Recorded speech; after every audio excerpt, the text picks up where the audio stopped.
Aujourd'hui, on lève le voile sur votre pire ennemi, votre pire excuse ou encore le meilleur des boucs émissaires ou le bâton que vous plantez dans votre roue. Je parle bien sûr du sentiment d'illégitimité.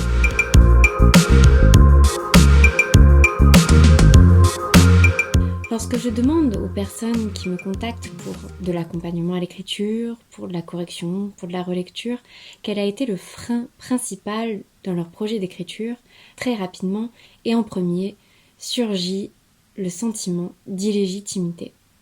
Ce sentiment, c'est aussi le syndrome de l'imposteur que nous connaissons tous dans des domaines très différents. C'est souvent le cas dans le domaine professionnel, mais il frappe également de plein fouet tous ceux qui souhaitent écrire. L'écrivain est représenté par un idéal, une vision quelque peu romantique, d'une personne inspirée par le génie, par le divin. C'est aussi cet auteur que l'on imagine écrire la nuit à la lumière d'une bougie, pour qui l'exercice d'écriture serait tout à fait fluide, simple, naturel, et qu'il n'y aurait pas forcément un labeur là-dessous. Forcément, avec cette image de l'écrivain, cela devient compliqué de se sentir en capacité et légitime à tenir cette place. Vous avez un quotidien qui n'a rien à voir, la nuit vous dormez, eh bien j'ai envie de vous dire, vous faites partie tout de même de ce que représente un écrivain aujourd'hui. Alors qu'est-ce qu'un écrivain ?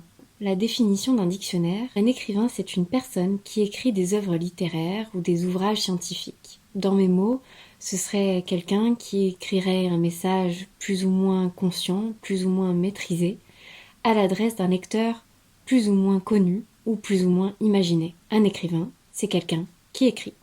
Ce sentiment d'illégitimité, il vient souvent d'une problématique de confiance en soi.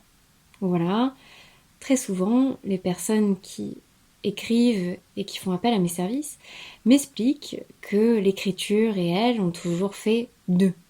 Écrire, c'est donc aussi une question d'avoir confiance en soi. Il faut balayer également les traumatismes du passé.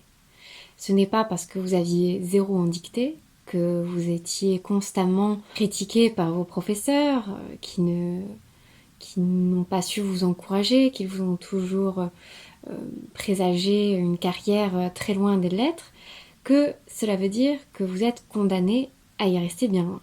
L'écriture, ça s'apprend. On peut d'autant mieux apprendre à bien écrire maintenant que vous n'avez plus d'obligation. Je pense que vous comprenez très bien ce que je veux vous dire. C'est qu'enfant, l'écriture est synonyme de règles, de fautes, de contraintes, de lignes, d'applications. Aujourd'hui, l'écriture ne doit signifier pour vous qu'une partie de plaisir. Un autre aspect qui nourrit ce sentiment d'illégitimité, c'est l'idée, c'est le postulat que, n'étant pas un grand lecteur, une grande lectrice, vous n'êtes donc pas habilité à écrire. On n'a pas besoin d'être consommateur de livres, ni de tout connaître, pour se lancer dans l'écriture. On n'a pas besoin d'avoir une bibliothèque immense, de lire un livre par jour pour pouvoir développer son propre style et surtout sa propre sensibilité. Par ailleurs, il faut savoir que des fois, la lecture est même dangereuse dans le processus d'écriture. C'est d'ailleurs le cas lorsqu'on se lance dans un projet, que nous sommes en train de construire notre univers. Il suffirait parfois de lire un texte qui nous impressionne, dont on serait là aussi paralysé par la capacité à provoquer des images, à nous toucher, pour que soit nous regrettions de nous être lancés dans l'aventure, voilà, le sentiment d'illégitimité arriverait à son paroxysme, soit justement on serait tellement sensible à cette langue, à cette écriture, que l'on serait poussé à plagier plus ou moins consciemment. La lecture peut donc parfois être dangereuse lorsqu'on se lance dans l'écriture. En revanche, quelque chose d'important, c'est que, en lisant, on se met à la place du lecteur et on apprend ce que c'est que d'être lecteur. Je pense qu'effectivement, si on ne sait pas ce que c'est qu'être lecteur, on perd beaucoup de choses en tant qu'auteur. C'est un peu comme un système dont on ne connaîtrait qu'une partie. Alors voilà, pour bien écrire aujourd'hui, ce que j'ai envie de vous demander, c'est si vous avez envie. L'envie d'écrire. L'envie, c'est votre meilleur ami aujourd'hui dans l'écriture. C'est la force majeure, c'est celle qui vous propulsera dans ce projet. Personne ne vous forcera à écrire. Aujourd'hui, vous n'avez pas un professeur au-dessus de votre épaule pour vous dire si ce que vous faites est bon ou mauvais. C'est aussi ce qui est plaisant, mais c'est aussi angoissant. Vous n'avez plus de pression. L'envie, c'est vraiment votre moteur qui vous fera vous lever plus tôt pour écrire, vous coucher plus tard pour écrire, qui vous fera parfois soulever des montagnes, qui vous fera dépasser tous ces doutes qui peuvent vous assaillir, parce que l'envie est de toute évidence votre super pouvoir. C'est ça, le génie de l'écrivain, c'est l'envie. Enfin, pour clôturer cette vidéo, j'avais envie de vous partager l'expérience de 3 personnes, 3 écrivains que j'ai pu accompagner, justement dans leur projet d'écriture. Marie m'a contactée après avoir écrit un texte, un roman de longue date qu'elle avait laissé au fond d'un tiroir, qui constamment venait la solliciter, mais qu'elle n'assumait pas particulièrement, et c'est difficile parfois de se remettre dans un projet, surtout quand c'est le premier. Il se trouve qu'après notre collaboration, et au fur et à mesure même de notre collaboration, elle s'est rendue compte qu'elle n'avait plus qu'envie d'écrire. Elle avait envie de se consacrer pleinement à l'écriture. Elle a donc eu la possibilité, la chance de pouvoir mettre entre parenthèses sa vie professionnelle pendant toute une année, afin de se consacrer vraiment à la vie d'écrivaine. Elle y a pris goût, et aujourd'hui, elle a même trouvé l'équilibre entre sa vie familiale, sa vie professionnelle et sa vie d'écrivaine. Une autre de ces écrivaines était particulièrement habitée par ce sentiment d'illégitimité. Elle se justifiait constamment, et je me souviens effectivement d'une anecdote où elle me disait presque honteusement que lorsque son entourage avait pris connaissance de son manuscrit, ils avaient été très étonnés de la qualité de son vocabulaire, de la richesse de son vocabulaire, et elle était honteuse parce qu'elle m'a avoué que ce vocabulaire n'était pas le sien, mais qu'il était le fruit de nombreuses recherches, et qu'elle avait dû fouiller de nombreux dictionnaires pour pouvoir se créer tout un vocabulaire. Et elle ne l'assumait pas, elle cherchait à se justifier en me disant ben voilà, maintenant j'utilise un vocabulaire que je ne maîtrise même pas ou qui n'est pas le mien. Et évidemment, j'ai souri parce qu'en fait, je lui expliquais que c'était le lot de tout écrivain.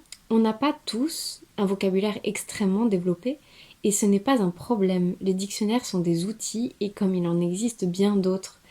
Et il faut s'en servir. Il ne faut certainement pas s'en justifier ou s'en sentir honteux. Un écrivain passe son temps à réécrire, à chercher le juste mot qu'il a envie d'utiliser dans son texte, à faire des recherches pour trouver ce mot juste. Imaginez un peu les personnes qui écrivent des romans historiques, qui écrivent des romans scientifiques. Il faut bien qu'ils fassent des recherches très précises pour pouvoir nourrir leur univers. Enfin, la dernière personne que j'accompagne en ce moment m'a fait extrêmement plaisir et a commencé par m'expliquer qu'il était particulièrement épanoui dans sa vie, qu'il avait un métier dans lequel il se sentait heureux, qu'il avait une vie de famille, qu'il avait des enfants, qu'il était parfaitement en équilibre dans sa vie, sauf qu'il y avait toujours ce rêve de pouvoir écrire un livre. Et j'ai adoré cette idée qu'il était enfin prêt à s'accorder le droit de réaliser ce rêve. Il se rendait compte que, malgré les difficultés qu'il allait rencontrer, malgré le fait que sa carrière professionnelle n'avait rien à voir avec quelque chose qui s'approcherait de la littérature, qui ne correspondait pas à l'imaginaire de l'écrivain, et ça ne lui posait aucun problème. Pourquoi ? Parce qu'il avait terriblement envie d'aller au bout de ce projet. L'écriture était pour lui la dernière pièce de son puzzle.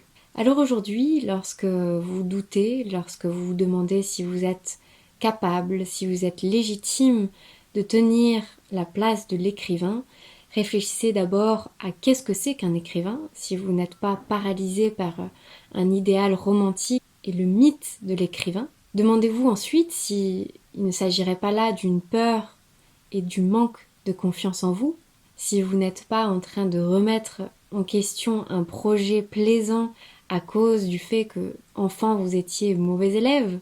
Un écrivain n'est pas un bon élève. Et enfin, peut-être que vous pouvez vous lâcher la grappe avec les lectures. Faites-vous plaisir, parce que là aussi, on lit par plaisir et non parce qu'il le faut. Vous avez le luxe aujourd'hui de découvrir le monde de l'écriture sans pression, sans fausse piste. C'est tout un univers qui s'offre à vous, Alors vraiment, faites-vous confiance, découvrez le monde infini des mots, vous y avez votre place, mais encore faut-il avoir envie de l'occuper. Si vous aussi vous pensez souffrir de ce syndrome de l'imposteur et de ce sentiment d'illégitimité, je vous invite à commenter cette vidéo, parlons-en. Je pense que plus nous nous sentirons nombreux à souffrir de cette barrière invisible, plus nous pourrons aussi aller au-delà. N'hésitez pas à vous abonner à la chaîne YouTube et à vous inscrire à la newsletter. Le lien se situe juste en dessous de la vidéo. Je vous dis à bientôt et gardez la plume.